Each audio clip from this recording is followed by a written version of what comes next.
नाना पटोले बोलतात, पाहूयात। जो आम्ही म्हटलं नव्हतं की माझ्या पोराला एन्काउंटर याच्यासाठी केलं गेलं की यांचे असली जे गुन्हेगार आहेत ते गुन्हेगार वाचवण्यासाठी यांनी हे माझ्या पोराला मारलं, अशा पद्धतीचं अक्षय शिंदेच्या आई वडिलांनी आरोप लावलेले आहेत। लाडक्या बहिणीसाठी दर महिन्याला 3700 कोटीच्या जवळपास खर्च लागणार आहे, त्याचं नियोजन करावं लागणार।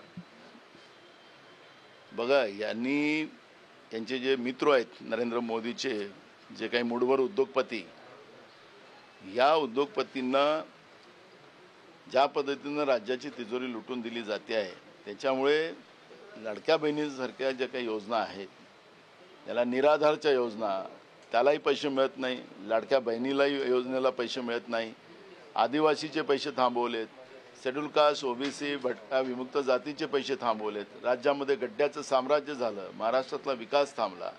आणि म्हणून नितीन गडकरींनी त्याच्यावर आक्षेप घेतला। स्वतः नितीन गडकरींनी सांगितलं की ही योजना राज्याची तिजोरी खडखडाट करेल, अशा पद्धतीने त्यांनी आरोप लावलेले आहेत। त्यामुळे या योजनेच्या बाबतचं आम्ही कर्नाटकमध्ये योजना चाललेली आहे, आमची तेलंगणामध्ये योजना चाललेली आहे, आम्हाला कुठल्या योजनेचे पैसे वळती करता येत नाही, कारण की करायची गरज पडत नाही, कारण की त्या ठिकाणी आम्ही उद्योगपत्यांना पैसे देत नाही, त्यांचे घरं भरत नाही। आमची योजना गरिबांसाठी, शेतकऱ्यांसाठी। आज महाराष्ट्रामधला शेतकऱ्यांची परिस्थिती काय आहे, महाराष्ट्रामध्ये सगळीकडे दुष्काळाची परिस्थिती आहे, तरी शेतकऱ्याला मदत केली जात नाही, मोठ्या प्रमाणात आत्महत्या होतात आहेत। पण हे सरकार निद्रावस्थेत आलेलं आहे, झोपी गेलेल्याचं सोंग करते आहे।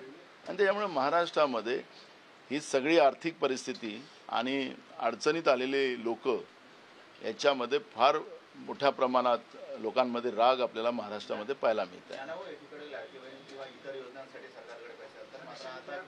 स्टॅम्प पेपर जे लागतात ते मिनिमम 500 रुपयाचे घेणार असा नवीन नियम आणलेला आहे सरकारने।